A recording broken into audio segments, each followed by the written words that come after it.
আলহামদুলিল্লাহ আমরা এই জুমার দিনটাকে রাষ্ট্রীয় ছুটির দিন হিসেবে পেয়েছি, পাইছি না? 1984 সালে হুসাইন মোহাম্মদ এরশাদ সাহেব এই ভালো কাজ করছিলেন। উনি সব করছে জীবনে, স্বৈরাচারীও করছে, ভালো কাজও করছে। তো খারাপটা আর আমরা না বলি, যেটা ভালো এটাই বলি।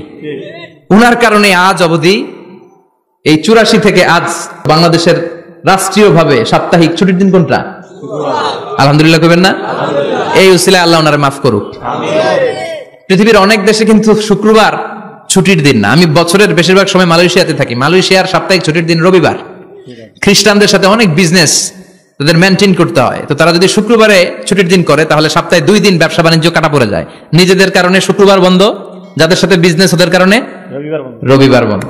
আমরা আলহামদুলিল্লাহ আল্লাহর দয়া এই পবিত্র দিনটাতে পেয়েছি, জুমাবার। আলহামদুলিল্লাহ পড়েন আলহামদুলিল্লাহ। এজন্য বিশ্বনবী বললেন, খবরদার এদিনের নামাজ মিস করো না।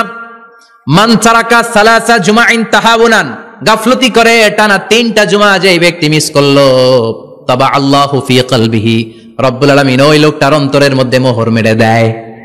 ওয়া কুতিবা ফি জুমরাতিল মুনাফিকিন, মুনাফিকদের খাতায় তার নাম তুলে দেয়।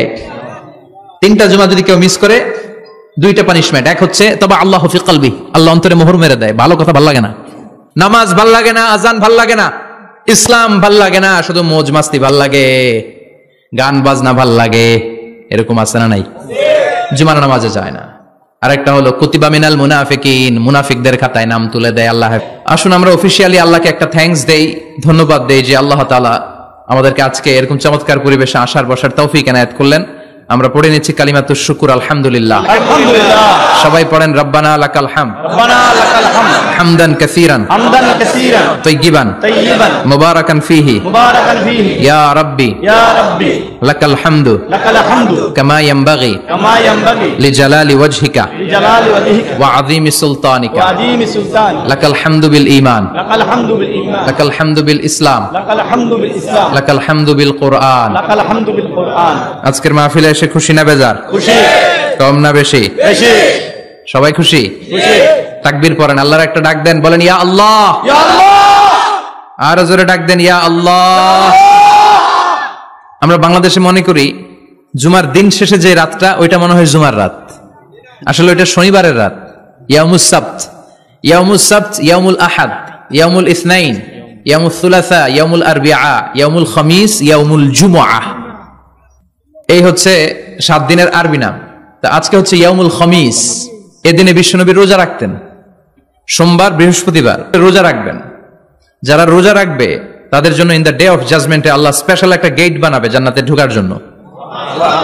ওইটার নাম হচ্ছে রাইয়ান। মান দাখালাহু লাম ইয়াজমা আবাদা, একবার who can enter within this door he will never be thirsty again. একবার যে দরজা দিয়ে জান্নাতে ঢুকতে পারবে আজীবনের জন্য তার গলার তৃষ্ণা মিটে যাবে। সুবহানাল্লাহ। এই রায়ান দরজা দিয়ে ঢুকতে হলে আমাদেরকে মাঝে মাঝে সুন্নাত নফল রোজা রাখার অভ্যাস করতে হবে। রাজি আছেন তো? অনেক মুরব্বীরা রাখতে চায়, তো রাখতে চায় কিন্তু নিয়ম জানে না। অনেকে শুধু শুক্রবারে রোজা রাখে, এটা মাকরু। শুধু শুক্রবারে রোজা রাখা মাকরু, শুধু শনিবারে রোজা রাখা মাকরু। সুন্নাহ হচ্ছে সোম আর বৃহস্পতিবার। বিষ্ণুনবী সোমবার রোজা রাখতেন। সুইলা আন ইয়াউমিল ইসনাইন, নবীকে জিজ্ঞেস করা হলো, নবী সোমবারে রোজা রাখেন কেন? বিষ্ণুনবী বলেন, ফিহি উলিদতু, এদিনে আমি জন্মগ্রহণ করেছিলাম, তাই শুকরিয়া স্বরূপ রোজা রাখি। আজকে হচ্ছে ইয়াউমুল খামিস মানে বৃহস্পতিবার, কিন্তু আজকে মাগরিবের পর থেকে সূর্য ডোবার পর থেকে যে রাতটা শুরু হয়েছে, রাতটা কিসের রাত? জুমার রাত। এজন্য আমি সূরাতুল জুমা থেকে একটি আয়াত তেলাওয়াত করেছি। এই আয়াতের আলোকে জুমার দিনের ফজিলত, জুমার দিনের status, importance and significance in our life, in our social life, এ নিয়ে আমরা কিছু কথা বলবো। এবং জুমা কেন্দ্রিক আমাদের মধ্যে কিছু মিস আন্ডারস্ট্যান্ডিং, মিস ইন্টারপ্রিটেশন আছে, মিসকনসেপশন আছে, এগুলো নিয়ে আমরা কিছু কথা আজকে শুনবো আমলের নিয়তে। কিসের নিয়তে? সবাই কি একমত? ইনশাআল্লাহ। তাহলে এই প্রতি মুহূর্তকে কিয়ামতের ময়দানে আল্লাহ তাআলা মিজানের পাল্লায় রাখা হলে এটা উহুদ পাহাড়ের সমান ভারী করে দিবে। আর যদি আমলের নিয়ত না থাকে 1 ঘন্টা 1.5 ঘন্টা চলে যাবে, আমল নামায় এটার কোনো ওজনই হবে না। এজন্য যারা আসছেন সবাই শুরুতে নিয়ত খালেস করে নেন যে যতক্ষণ শুনবো আমলের নিয়তে শুনবো। তো আজকে আমরা যে সূরাটা থেকে কথা বলবো, সূরার নাম সূরাতুল জুমআহ। সূরার নাম কথা কয় না? জুমআ, সূরাতুল জুমআ। আরবি শব্দ বের করার একটু চেষ্টা করবেন, করতে করতে মুখটা নরম হয়ে আসবে, তখন আরবি শব্দ বেরোবে। ইংরেজি শব্দ, হিন্দি শব্দ বলতে বলতে আরবি বেরোয় না আমাদের। হিন্দি কইতে গেলে সব মুখস্থ। এখন বাংলার চেয়ে আমাদের ছেলেপেলেরা হিন্দি বেশি জানে, ঠিক কিনা? যে বাংলা ভাষার জন্য আমাদের সালাম সালাম হাজার সালাম, ওই বাংলা ভাষারে ভুলে আমরা এখন হিন্দি ঢুকাইছি। আল্লাহ হেফাজত করো। তো আজকে যে সূরা থেকে কথা শুনবো, সূরার নাম সূরাতুল জুমআ। সূরার নাম সূরাতুল জুমআ। বলেন সূরার নাম কি? সবাই বলেন সূরাতুল, আবার বলেন সূরাতুল। এই তো হয়ে গেছে। I consider this program as a class. Class মনে করি। I consider this tafsir as a class. তো উত্তর করতে হবে। টিচার প্রশ্ন করলে কি করতে হয়? উত্তর করলে আমরা কিছু শিখে যেতে পারবো। ইমানের একটা চেতনা লাগবে। ঘুমায় পড়লে হবে না। ঘুমায় থাকে যারা, ওই শ্রোতাদেরকে আমি বক্তব্য শোনাই না। আমি বক্তব্য শোনাই যারা জেগে থাকে, যাদের ইমান জ্বলে ওঠে, ঠিক কিনা? যে ইমান প্রয়োজনে জ্বলে ওঠে না, যে ইমান সত্য ন্যায়ের কথা বলে না, যে ইমান প্রয়োজনে জ্বলে ওঠে না, যে ইমান সত্য ন্যায়ের কথা বলে না, যে ইমান বাস্তবে নাই, যে ইমান অন্তরে নাই, মুখে শুধু ফাঁকা বলি, কি করে তারে বলো ইমানে বলি, কি করে তারে বলো ইমানে বলি, কি করে তারে বলো ইমানে বলি, ঠিক কিনা? যে ইমান দিন কায়েমের আন্দোলনের ধার ধারে না, যে ইমান পোশাকধারী কোরআন হাদিস তাও পড়ে না, যে ইমান খাজার নামে মাজার গড়ে ফুলুস কামায়, আছে আছে, এগুলোর সাথে আমাদের কোনো সম্পর্ক না। কবরে পড়ে থাকা ব্যক্তির কাছে কিছু চাওয়া যাবে না, চাইতে হবে একজনের কাছে, তিনি কে? আল্লাহ। যে ইমান দিন কায়েমের আন্দোলনের ধার ধারে না, যে ইমান লেবাসধারী কোরআন হাদিস তাও পড়ে না, যে ইমান খাজার নামে মাজার গড়ে ফুলুস কামায়, যে ইমান শিরকিয়াতের আমল করে ভীত না হয়, যে ইমান বাস্তবে নাই, যে ইমান ময়দানে নাই, মুখে শুধু কথার কলি, কি করে তারে বলো ইমানে বলি, কি করে তারে বলো ইমানে বলি, কি করে তারে বলো ইমানে বলি, ঠিক কিনা? এজন্য মুমিন জ্বলে উঠবে আপন শক্তিতে, আপন শক্তিতে জ্বলে উঠবে ইমানদারেরা ইমানের তেজে। চিল্লায় বলেন ঠিক কিনা? সূরার নাম সবাই বলেন আরো জোরে, সূরাতুল জুমআ। এটা মাদানী সূরা। কি সূরা? মাদানী সূরা। বিশ্বনবীর লাইফের দুইটা ইনিংস, একটা মাক্কি ইনিংস আর একটা মাদানী ইনিংস। মাক্কি ইনিংস 13 বছর, কয় বছর? মাদানী ইনিংস 10 বছর, কয় বছর? মনে থাকবে? এটা বিশ্বনবীর সেকেন্ড ইনিংসে নাজিল হয়েছে। সুবহানাল্লাহ কইবেন না? মাদানী ইনিংসে নাজিল হয়েছে এই সূরা, মাক্কি ইনিংসে নয়। বিশ্বনবীর মাক্কি জীবন আর মাদানী জীবনের কিছু পার্থক্য আছে। মাক্কি জীবনে বিশ্বনবী খুব নীরব ছিলেন, চুপিসারে তাওহীদের কথা বলতেন। মাক্কি জীবনে বিশ্বনবী সবচেয়ে বেশি ফোকাস দিয়েছেন তাওহীদের প্রতি। কিসের প্রতি? তাওহীদেরই মুর্শিদ আমার মুহাম্মাদের নাম বলো, মুহাম্মাদের নাম, আল্লাহর নাম জপলে বুঝতে পারি আল্লাহরই কালাম বলো, মুহাম্মাদের নাম। ওই নামেরই রশি ধরে যাই আল্লাহর পথে, ওই নামেরই ভেলায় চড়ে ভাসি নূরের স্রোতে, ওই নামের বাতি জেলে দেখি আরশের মুকাম বলো, মুহাম্মাদের নাম। তাওহীদেরই মুর্শিদ আমার মুহাম্মাদের নাম বলো, মুহাম্মাদের নাম। পড়েন আল্লাহু আকবার। মাক্কি ইনিংসের কর্মসূচি ছিল তাওহীদ, ছিল রিসালাত, ছিল আখিরাত, এগুলোর কথা বিশ্বনবী বুঝিয়েছেন। আর মাদানী ইনিংসে বিশ্বনবী সশস্ত্র সংগ্রাম করেছেন। ইসলাম শান্তিপূর্ণ ঠিক আছে, কিন্তু ইসলামের পিঠ যখন দেয়ালে লেগে যায় তখন ইসলামেরও সামনে বাড়ানোর দরকার আছে না নাই? যে ইমান প্রয়োজনে জ্বলে ওঠে না, জ্বলে উঠেছিলেন বিশ্বনবী আপন শক্তিতে, ঠিক কি না? এটা মাদানী ইনিংসের সূরা, এটা মাক্কি জীবনের সূরা নয়। আমরা এই সূরার আলোকে আজকে শোনার চেষ্টা করব যে জুমার দিনের, জুমার সালাতের এত গুরুত্ব কেন। বিশ্বনবী জুমার দিনকে বলেছেন ঈদের দিন। কিসের দিন? কথা বলেন। আমাদের দুইটা ঈদ আছে না, ঈদুল ফিতর, ঈদুল আজহা। এর পাশাপাশি জুমার দিনকে বিষ্ণু ঈসা ইসলাম বলেছেন হাদা ইয়াউমুল ঈদ, হাদা ইয়াউমুন জাআলাহুল্লাহু লাকুম ঈদান। তাবারানির হাদিস। বিষ্ণু বলেছেন এটা এমন দিন যে দিনটাকে আল্লাহ তাআলা তোমাদের জন্য ঈদের দিন হিসেবে ঘোষণা দিয়েছেন। পড়েন আলহামদুলিল্লাহ। আল্লাহ তাআলার একটা বৈশিষ্ট্য হচ্ছে সুন্নাতুল্লাহি ফিত তাফদিল। এক এক জিনিসের উপর আল্লাহ এক এক জিনিসকে বৈশিষ্ট্যমণ্ডিত করেন, মর্যাদা দান করেন। ফাদ্দালা জামানান আলা জামান কামা ফাদ্দালা মাকানান আলা মাকান, ইনসানান আলা ইনসান। আল্লাহ ব্যক্তির উপর ব্যক্তিকে প্রাধান্য দেন, আল্লাহ সময়ের উপর সময়কে প্রাধান্য দেন, আল্লাহ স্থানের উপর স্থানকে প্রাধান্য দেন। এটা আল্লাহর সুন্নাত। এটা আল্লাহর কি সুন্নাতুল্লাহি ফিত তাফদিল। ফাদ্দালা জামানান আলা জামান কামা ফাদ্দালা মাকানান আলা মাকান, ইনসানান আলা ইনসান। পৃথিবীর সব মানুষগুলো এক রকম নয়, এক মর্যাদার নয়। আবার লক্ষাধিক নবী আল্লাহ দুনিয়ায় পাঠিয়েছেন, সব নবীর মর্যাদাগুলো কি সমান নাকি? সব নবীদের মধ্য থেকে বিষ্ণু নবীর মর্যাদা বাড়িয়ে দিয়েছে কে? আবার পৃথিবীতে শহরের শেষ নাই, হাজার হাজার শহর, হাজার হাজার লক্ষ লক্ষ শহরের মধ্য থেকে মক্কা শহরের মর্যাদা বাড়িয়ে দিয়েছে কে? আবার এই পৃথিবীতে অনেকগুলো সময় আছে, অনেকগুলো রাত্রি আছে, অনেকগুলো ক্ষণ আছে, অনেকগুলো মুহূর্ত আছে। একটা মুহূর্তের উপর আরেকটা মুহূর্তকে প্রাধান্য দিয়েছে কে? বলেন তো, পৃথিবীতে সবচাইতে 365 দিনের মধ্যে শ্রেষ্ঠ দিন কোনটা? আরাফার দিন। কোন দিন? কথা বলেন। হজে যারা গিয়েছেন আরাফার দিন দেখেছেন না? ইজহার আর রেদা পরে আমরা লাব্বাইক আল্লাহুম্মা লাব্বাইক বলি। এটা সারা বছরের মধ্যে শ্রেষ্ঠ দিন। আল আরাফা আল হাজ্জু আরাফা, আরাফাটাই হজ। কেউ যদি আরাফার দিনে থাকতে পারে তার হজ হয়ে গেছে। আলহামদুলিল্লাহ কোন? আলহামদুলিল্লাহ। আর হজে সব করেছে, আরাফা করে নাই, হজ হবে না। কথা বলেন, হজ হবে না। তার মানে বছরের শ্রেষ্ঠ দিন আরাফার দিন। এদিন আল্লাহ এত সংখ্যক বান্দাকে একসাথে ক্ষমার ঘোষণা দেন, বছরের কোন দিন এত মানুষকে ক্ষমা করেন না। সুবহানাল্লাহ। আবার শয়তান ওই দিনে এতটা লাঞ্ছিত বোধ করে, এতটা অপমান বোধ করে, বছরের কোন দিন শয়তান এত অপমানিত হয় না। এজন্য বিশ্বনবী বলেছেন খায়রুদ দুআ দুআ ও আরাফা, সব চাইতে শ্রেষ্ঠ দোয়া আরাফার দিনের দোয়া।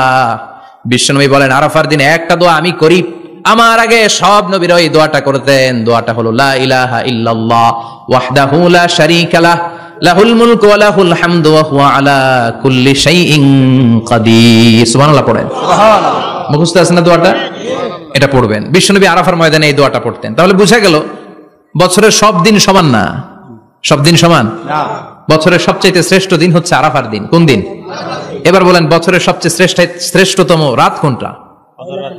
কদরের রাত। ইন্না আনজালনাহু ফি লাইলাতিল কদর, ইন্না আনজালনাহু ফি লাইলাতিল কদরি ওয়া মা আদরাকা মা লাইলাতুল কদর, লাইলাতুল কদরি খায়রুম মিন আলফি শাহর।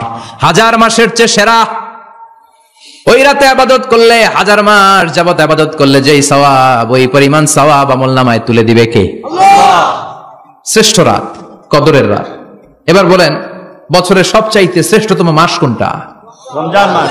শাহরু রমাদান আল্লাযী উনজিলা ফীহিল কুরআন, যে মাসে কোরআন নাজিল হয়েছে, এই মাসের চেয়ে শ্রেষ্ঠ কোন মাস থাকতে পারে? চিল্লায় বলেন থাকতে পারে? তার মানে বছরের শ্রেষ্ঠ দিন আরাফার দিন, বছরের শ্রেষ্ঠ রাত কদরের রাত, বছরের শ্রেষ্ঠতম মাস রমজান মাস। এবার বলেন সপ্তাহের মধ্যে শ্রেষ্ঠতম দিন কোনটা? বিশ্বনবী বললেন সাইয়্যিদুল আইয়াম, leader of the all days in the week. সপ্তাহের যতগুলো দিন আছে 7টা দিনের সর্দার হচ্ছে ইয়াউমুল জুমা, জুমার দিন। চিল্লায় পড়েন আল্লাহু আকবার।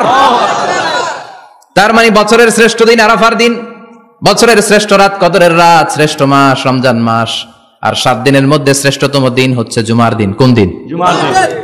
এই সূরাতুল জুমা নিয়ে আমরা কথা শুনবো ইনশাআল্লাহ। বলেন এটা সাধারণ দিন নয়। ফিহি খালাকাল্লাহু আদম, কালকের এই দিনটায়, এই জুমার দিনে আল্লাহ তাআলা সাইয়েদনা আদম আলাইহিস সালামকে তৈরি করেছে। সুবহানাল্লাহ। বিশ্বনবী বলেন লাম্মা খালাকাল্লাহু আদম ওয়া কানা তুলুহু 60 যিরাআন, আল্লাহ তাআলা যখন আদম আলাইহিস সালামকে তৈরি করলেন 60 হাত লম্বা করে তৈরি করলেন। সুবহানাল্লাহ। আর আমরাও যারা জান্নাতে ঢুকবো আমাদের আকৃতি থাকবে 60 হাত লম্বা। সুবহানাল্লাহ। মজা করে সুবহানাল্লাহ পড়তে পারলেন না? সুবহানাল্লাহ। আল্লাহ সাইয়েদনা আদমকে তৈরি করলেন এই জুমার দিনে। আবার সাইয়েদনা আদম আলাইহিস সালামকে পৃথিবীর বুকে তিনি পাঠিয়ে দিয়েছিলেন এই জুমার দিনে। সুবহানাল্লাহ। কুল নাহবিতু মিনহা জামিআ, ও Adam go down with your wife, তোমার স্ত্রী হাওয়াকে নিয়ে পৃথিবীতে নামো। সাইয়েদনা আদম আলাইহিস সালামকে আল্লাহ তাআলা পাঠিয়েছিলেন শ্রীলঙ্কার একটা পাহাড়ে, অ্যাডামস পিক। ওখানে ঐতিহাসিকভাবে প্রমাণিত, এটা হাদিসে নেই, কুতুবুত তারিখে এসেছে। শ্রীলঙ্কায় একটা পাহাড় আছে, কলম্বো থেকে অনেক দূর। ওই পাহাড়ের চূড়ায় সাইয়েদনা আদম আলাইহিস সালামের ফুটপ্রিন্ট আছে। ফুটপ্রিন্ট মানে পায়ের ছাপ। সুবহানাল্লাহ পড়ে। এটারে বলে ফিঙ্গারপ্রিন্ট। এটারে কি বলে? পায়ের গুলারে একজনের আঙ্গুলের ছাপের সাথে একজনের আঙ্গুলের ছাপের মিল নাই। শুধু তাই না, আমার এই আঙ্গুলের সাথে এই আঙ্গুলের ছাপের কোনো মিল নাই। আয়াহসাবুল ইনসানু আল্লান নাজমা ইযামা বালা কাদিরিনা আলা আন নুসাউইয়া বানানা। আল্লাহ বলেন, গোলাম তুমি মনে করেছো তোমার হাড্ডি গুড্ডি পচে যাবে, তোমাকে আমি একত্রিত করে আবার বানাতে পারবো না? বানানো তো অনেক দূরের কথা, আমি তো তোমার আঙ্গুলের ছাপগুলো সংরক্ষণ করে রেখেছি। চিল্লায় পড়েন আল্লাহু আকবার। 1880 সালে স্যার ফ্রান্সিস গাল্টন নামে একজন বিজ্ঞানী, তিনি আবিষ্কার করেছেন যে আমাদের আঙ্গুলের ছাপগুলো আলাদা, ফিঙ্গারপ্রিন্ট আলাদা। এই 10টা আঙ্গুলের একটার সাথে আরেকটার কোনো মিল নাই।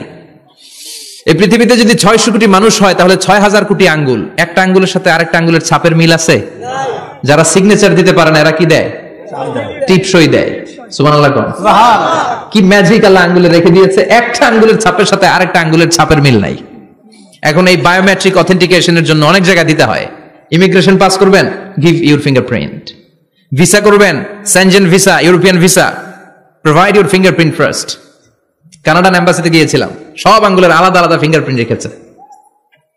এখন এটা অথেন্টিকেশনের জন্য সিকিউরিটি পারপাস খুব গুরুত্বপূর্ণ। কিন্তু 1500 বছর আগে, 1880 মানে কি 200 বছর তো না, 200 বছর আগে বিজ্ঞানীরা আবিষ্কার করলো। 1500 বছর আগে সূরাতুল কিয়ামার ভিতরে ফিঙ্গারপ্রিন্টের কথা বলেছে কে? আল্লাহ। আর পায়েরটারে বলে ফুটপ্রিন্ট। এটা প্রাণীদের ক্ষেত্রে প্রযোজ্য, কারণ প্রাণীদের আঙ্গুল নাই, আছে? ওদের আছে পা। বাঘের কয় পা? কথা কয় না, 4 পা। বাঘের হাত কয়টা? হাত নাই, ওদের পা। ফলে ওদের ফুটপ্রিন্ট লাগে। সুন্দরবনে কয়টা বাঘ আছে এটার একটা হিসাব আছে। কি করে বলে, কেমন করে হিসাব করে? বাঘের কাছে যে গুনে, চেহারা তো একরকম, একটারে 3 বার গুনবে। কথা কন, কিভাবে গনে তাহলে? বাঘসুমারি হয় কিভাবে? ফুটপ্রিন্ট, পায়ের ছাপ। একটা বাঘের পায়ের ছাপের সাথে আরেকটা বাঘের পায়ের ছাপের কোনো মিল নাই। আবার কাবা ঘরের পাশে একটা ছোট্ট জায়গা আছে, এই জায়গার মধ্যে রাব্বুল আলামিন সব নবীদের পিতা সাইয়েদনা ইব্রাহিম আলাইহিস সালামের ফুটপ্রিন্ট রেখে দিয়েছেন। ওয়াত্তাখিযু মিন মাকামি ইব্রাহিম মুসাল্লা, সাইয়েদনা ইব্রাহিমের দাঁড়ানোর জায়গায় তোমরা নামাজের জায়গা করে নাও। আল্লাহু আকবার। সাইয়েদনা ইব্রাহিম আলাইহিস সালামের পায়ের ছাপ আছে কিন্তু মাকাম ইব্রাহিমে, আর সাইয়েদনা আদম আলাইহিস সালামের পায়ের ছাপ আছে অ্যাডামস পিকে, শ্রীলঙ্কার ওই পাহাড়ে। তো যেদিন আদম আলাইহিস সালামকে আল্লাহ ওখানে পাঠিয়ে দিয়েছিলেন, ওই দিনটা ছিল জুমার দিন। সুবহানাল্লাহ নাই? সুবহানাল্লাহ বাড়িতে যাই বলেন, চিল্লায় পড়েন আল্লাহু আকবার। এরপরে সাইয়েদনা আদমকে পাঠানো হলো শ্রীলঙ্কায়, সাইয়্যিদাতুনা হাওয়া আলাইহিস সালামকে পাঠিয়ে দেয়া হলো সৌদি আরবের জেদ্দা শহরে। আরবিতে জেদ্দা বা জাদ্দা মানে দাদি, জেদ্দাতুন বা জাদ্দাতুন মানে কি? দাদি। হাওয়া আলাইহিস সালাম আমাদের সবার দাদি, ঠিক কিনা? ওনার নামে এই শহরের নাম। বছরের পর বছর সাইয়েদনা আদম আলাইহিস সালাম এবং হাওয়া আলাইহিস সালাম আল্লাহর কাছে ক্ষমা চাইলেন, আল্লাহ ভুল করে নিষিদ্ধ গাছের ফল খেয়েছি, তুমি মাফ করে দাও। আল্লাহ বললেন, আদম কয়েকটা কালিমা শিখিয়ে দেব, এই কালিমাগুলো পড়ে আমার কাছে দোয়া করো, আমি কবুল করে নিব। আল্লাহু আকবার। আল্লাহ শিখিয়ে দিলেন আর বললেন, আদম পড়া, রাব্বানা যালামনা আনফুসানা ওয়া ইল্লাম তাগফির লানা ওয়া তারহামনা লানাকুন। করলেন, উনার কাজ হচ্ছে তওবা কবুল করা, আমাদের কাজ গুনাহ করা, শয়তানের কাজ ওয়াসওয়াসা দেওয়া, আল্লাহর কাজ খালি মাফ করা। সুবহানাল্লাহ পড়বেন না? তাকাব্বালাল্লাহু তাওবাতা আদম ফি ইয়াউমিল জুমআহ। আল্লাহ যেদিন আদম আলাইহিস সালামের তাওবা যে কবুল করছেন, ঘোষণা দিয়েছেন, এই ঘোষণাটা ছিল জুমার দিনের ঘোষণা। আবার সাইয়েদনা আদমকে যেদিন রূহ কবজ করে আবার নিয়ে যাওয়া হয়, ওই দিনটাও ছিল জুমার দিন। পড়েন সুবহানাল্লাহ। পৃথিবীতে একজন মানুষই শুধু জানতেন যে তিনি পৃথিবীতে কতদিন বাঁচবেন, সেটা হচ্ছে সাইয়েদনা আদম আলাইহিস সালাম। ওনাকে বলে দেওয়া হয়েছিল, উমরুকা আলফু সানা, তুমি পৃথিবীতে বাঁচবে 1000 বছর। কয় বছর? সাইয়েদনা আদমের সামনে অনেকগুলো রূহ রাখা হলো। সাইয়েদনা আদম বললেন, এরা কারা? আল্লাহ বললেন, এরা হচ্ছে নাসালুক, তোমার বংশধর, পৃথিবীতে তোমার পরে এরা পৃথিবীতে আসবে। সাইয়েদনা আদম বললেন, আল্লাহ ওই যে একটা রূহ দেখা যায়, এটার নাম কি? আল্লাহ বললেন, হাদা ইবনুকা দাউদ, এটা তোমার ছেলে দাউদ, সে দুনিয়াতে নবী হয়ে আসবে, তার ছেলে সুলাইমানও নবী হয়ে আসবে। সাইয়েদনা আদম বললেন, মাবুদ আমার ছেলে দাউদের কত বছর হায়াত আপনি দিয়েছেন? আল্লাহ বললেন 40 সানা, মাত্র 40 বছর, 4 ইয়ার্স। 40 বছর তোমার ছেলেটা বাঁচবে। ও আল্লাহ, আমি বাঁচবো কয় বছর? তুমি বাঁচবা 1000 বছর। সুবহানাল্লাহ। সাইয়েদনা আদম বললেন, মাবুদ এত ফুটফুটে সুন্দর আমার ছেলে দাউদ, মাত্র 40 বছর দিলেন কেন? জিদ মিন উমরিহি, বাড়ায়া দেন। কি করেন? সুপারিশ করতেছে পোলার লাইগা কে? বাবা। আল্লাহ আপনি বাড়ায়া দেন। আল্লাহকে বাড়ানো যাবে না, লেখা হয়ে গেছে। রুফিআতিল আকলাম ওয়া জাফফাতিস সুহুফ, কলম তুলে নেওয়া হয়েছে আর কালি শুকায় গেছে, আর কিছু করা যাবে? সাইয়েদনা আদম বললেন, মাবুদ আমার 1000 বছর কেন দিলেন? আমার এই সুন্দর ফুটফুটে ছেলেটারে মাত্র শুধুমাত্র 40 বছর কেন দিলেন? ও মাবুদ, আমার 1000 বছরের দরকার নাই, আমার 1000 বছর থেকে 60 বছর আমি আমার ছেলেরে দিয়ে দিলাম। দাউদ আলাইহিস সালাম বাঁচবে 40 বছর, তো বাপ আদম যদি আরো 60 দেয়, 40 আর 60 মিলে কত হয়? 100। ভালো হিসাব বুঝে 100। আর আদম আলাইহিস সালাম পেয়েছিলেন 1000 বছর, 60 কমে গেলে রইল কত? 940 বছর পৃথিবীতে থাকার পরে মালাকুল মাউত চলে এসেছে। কারণ এটা on time, the death will come on time, it never late, কখনো দেরি হয় না। আল্লাহ বললেন, লিকুল্লি উম্মাতিন আজালুন ফাইদা জাআ আজালুহুম লা ইস্তাখিরুনা সাআতান ওয়া লা ইস্তাকদিমুন। মৃত্যুর একটা নির্ধারিত সময় আমি বেঁধে দিয়েছি, অন টাইম। অন টাইমেই চলে আসে, 1 সেকেন্ড আগেও আসবে না, 1 সেকেন্ড পরেও আসবে না। 940 বছর বয়সে মালাকুল মাউত এসে হাজির, এসে বলল, জিইতু আন আকবাদা রূহাক, রূহ কবজ করতে আসছি। আদম আলাইহিস সালাম বললেন, রূহ কবজ করতে আসছো মানে? আমি বাঁচবো তো 1000 বছর। কয় বছর? মালাকুল মাউত বললেন, না না, ওই যে আগের কথা স্মরণ করেন, আপনি 60 বছর দিয়ে দিয়েছিলেন। কয় না, আমি দেই নাই, আমি আরো বাঁচুম, আরো 60 বছর পাওনা আছি, আমি দেই নাই। মালাকুল মাউত বললেন, আপনি দিয়েছেন? আদম বলে, দেই নাই। মালাকুল মাউত বলে, আল্লাহ ঘটনা দেখেন, দিয়া কয় দেই নাই। আল্লাহ কয়, থাক, কথা কইস না, আয়া পড়। সুবহানাল্লাহ পড়েন। নাসিয়া আদম ফানাসিয়া বানু, ভুলে গেছেন উনি। আমরা ভুলে যাই, আমরা খেয়ে বলছি খাই নাই, নিছিলাম পকেটে, কয় নেই নাই। এরকম ডাকাইত আছে না নাই? নাসিয়া আদম ফানাসিয়া বানু, বিশ্বনবী বললেন, আদম ভুলেছে তো তার সন্তানরাও ভুলে যায়। জাহাদা আদম ফাজাহাদাত যুররিয়াতু, আদম অস্বীকার করেছে, তার সন্তানরাও অস্বীকার করে। সেদিন থেকে আল কিতাব ওয়া শুহুদ, মানে লিখে রাখার সিস্টেম আর সাক্ষীর সিস্টেম চালু হয়েছে। সুবহানাল্লাহ পড়েন। সুবহানাল্লাহ। 940 বছর বয়সে মালাকুল মাউত এসে আদম আলাইহিস সালামের রূহ নিতে পারে নাই। উনি 1000 বছর যখন হয়েছে তখন এসে সাইয়েদনা আদম আলাইহিস সালামের রূহ কবজ করেছে। যেই দিন পৃথিবীর প্রথম মানব, প্রথম নবীর রূহ মালাকুল মাউত দুনিয়া এসে কবজ করেছে, ওই দিনটাও ছিল জুমাবার। সুবহানাল্লাহ, আল্লাহু আকবার। আবার বিশ্বনবী বললেন, লা তাকুমুস সাআ ইল্লা ফি ইয়াউমিল জুমআহ ইযা যুলজিলাতিল আরদু জিলজালাহা ওয়া আখরাজাতিল আরদু আসকালাহা ইযা রুজ্জাতিল আরদু রাজ্জান ওয়া বুসাতিল জিবালু বাসসা।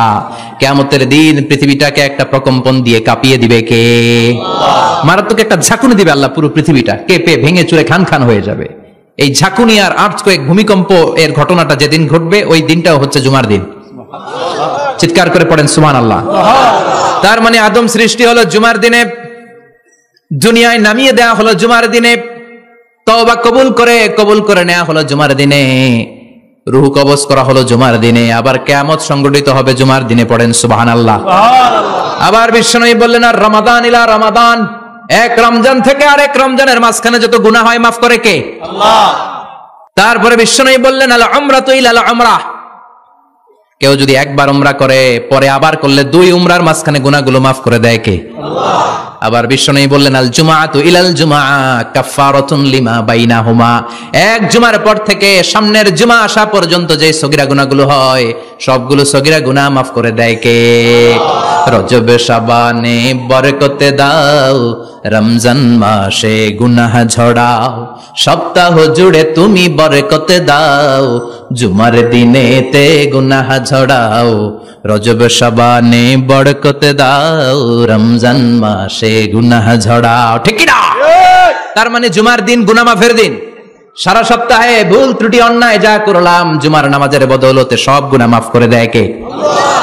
এই দামি দিনটাকে আল্লাহ ইহুদিদের দিতে চেয়েছিলেন, পায় নাই। আলহামদুলিল্লাহ করবেন না? আলহামদুলিল্লাহ। ইখতিলাফু, তারা ইখতিলাফ করে হারাইছে এটা। এই দামি দিনটা রব্বুল আলামিন নাসারাদেরকে দিতে চেয়েছিলেন, ফাখতালাফু, ওরাও ইখতিলাফ করে হারাইছে। এজন্য ইখতিলাফ ভালো জিনিস না খারাপ জিনিস? মারামারি ভালো জিনিস না খারাপ জিনিস? আর ঐক্য করা ভালো জিনিস না খারাপ জিনিস? ঐক্য করতে রাজি আছেন?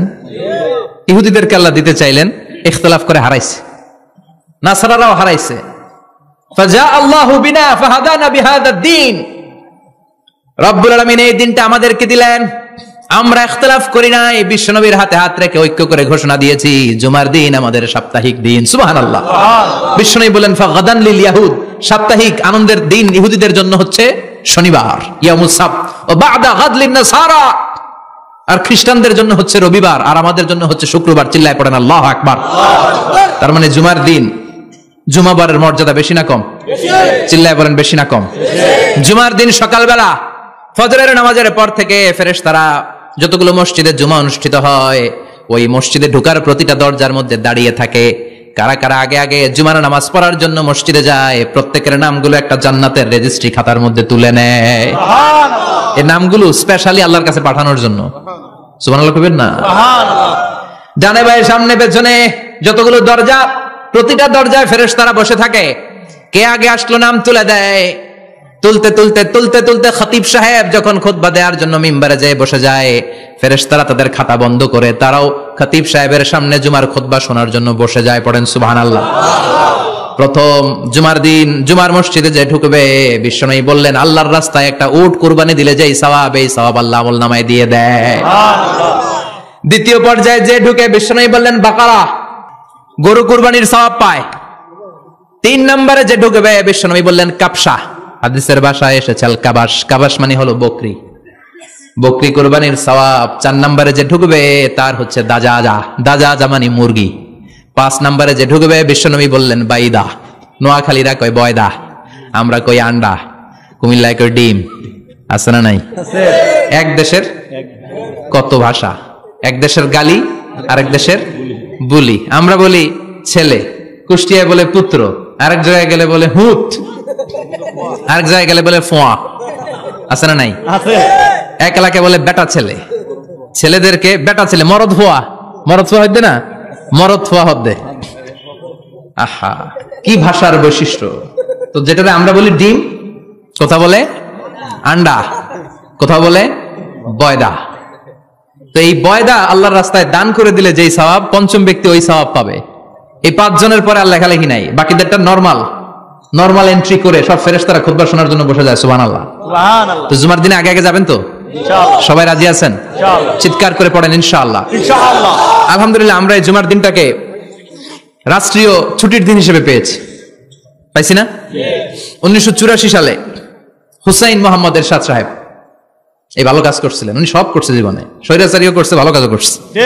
তো খারাপটা আর আমরা না বলি, যেটা ভালো এটাই বলি। উনার কারণে আজ অবধি এই 84 থেকে আজ 34 বছর বাংলাদেশের রাষ্ট্রীয়ভাবে সাপ্তাহিক ছুটির দিন কোনটা?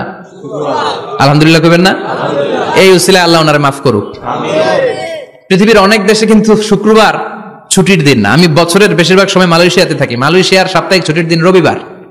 খ্রিস্টানদের সাথে অনেক বিজনেস তাদের মেনটেন করতে হয়, তো তারা যদি শুক্রবারে ছুটির দিন করে তাহলে সপ্তাহে 2 দিন ব্যবসা বাণিজ্য কাটা পড়ে যায়। নিজেদের কারণে শুক্রবার বন্ধ, যাদের সাথে বিজনেস ওদের কারণে রবিবার বন্ধ। আমরা আলহামদুলিল্লাহ আল্লাহর দয়ায় পবিত্র দিনটাতে পেয়েছি জুমাবার। আলহামদুলিল্লাহ পড়েন আলহামদুলিল্লাহ। এজন্য বিশ্বনবী বললেন খবরদার এদিনের নামাজ মিস করো না। মান তারাকা সালাসা জুমাইন তাহাউনান, গাফলতি করে টানা 3টা জুমা যে ব্যক্তি মিস করলো, তাবা আল্লাহু ফি কলবিহি, রব্বুল আলামিন ওই লোকটার অন্তরের মধ্যে মোহর মেরে দেয়। ওয়া কুতিবা ফি জুমরাতিল মুনাফিকিন, মুনাফিকদের খাতায় তার নাম তুলে দেয়।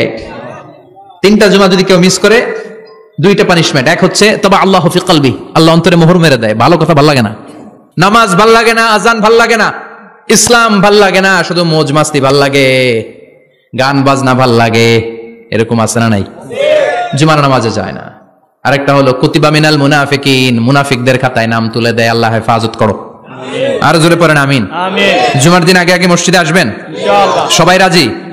আল্লাহ বললেন ইয়া আইয়ুহাল্লাযীনা আমানু ইযা নুদিয়া লিস-সালাতি মিন ইয়াউমিল জুমুআতি ফাসআউ ইলা যিকরিল্লাহি ওয়া যারুল বাই', যালিকুম খায়রুল লাকুম ইন কুনতুম তা'লামুন। পড়েন না আল্লাহু আকবার। আল্লাহ বললেন, ও আমার মুমিন বান্দারা শোনো শোনো। আপনাদেরকে অ্যাড্রেস করে আল্লাহ বলছেন, ও আমার মুমিন বান্দারা শোনো, ইযা নুদিয়া লিস-সালাতি মিন ইয়াউমিল জুমআ, জুমার নামাজের আযান যখন দেয়া হয়, ফাসআউ ইলা যিকরিল্লাহ, আল্লাহর স্মরণে তোমরা ধাবিত হও। ওয়াযারুল বাই, কেনা বেচা বন্ধ করে দাও। যালিকুম খায়রুল লাকুম ইন কুনতুম তা'লামুন, এটাই তোমাদের জন্য কল্যাণ যদি তোমরা বুঝতে পারো। জুমার নামাজের আযান যখন হয়, ফাসআউ ইলা যিকরিল্লাহ, আল্লাহর স্মরণে তোমরা বের হয়ে যাও। আল্লাহু আকবার। ফাসআউ ইলা যিকরিল্লাহ ইযা নুদিয়া লিস-সালামি ইয়াউমিল জুমআ, জুমার নামাজের আযান যখন দেয়া হয় বের হয়ে যাও, তখন কোনো কাজ রাখা যাবে না। এই আযান দ্বারা উদ্দেশ্য হচ্ছে খতিব সাহেব খুতবা দেওয়ার জন্য মিম্বারে বসলে যে আযানটা দেয়া হয়, এই আযান। কথা বুঝতে পেরেছেন? কিন্তু দুর্ভাগ্যজনক হলে সত্য, আমাদের বাংলাদেশে এই আযানটা কেন যেন মুয়াজ্জিন ভাইরা ইমাম সাহেবের সামনে এসে আস্তে আস্তে দেয়, ছোট ছোট করে ইমাম সাহেবের মুখের উপরে দেয়, মাইকে দেয় না। এটা পাইছে কই? এটা যে কোত্থেকে ঢুকছে এক আল্লাহই ভালো জানে। আযান মানে অ্যানাউন্সমেন্ট। আযান মানে কি? কথা বলেন। অ্যানাউন্সমেন্ট কি জোরে হবে না আস্তে? তো সব আযান মাইকে এত সাউন্ড করে, এই আযানটা ইমাম সাহেবের মুখের সামনে এসে ছোট ছোট করে কেন দেয়?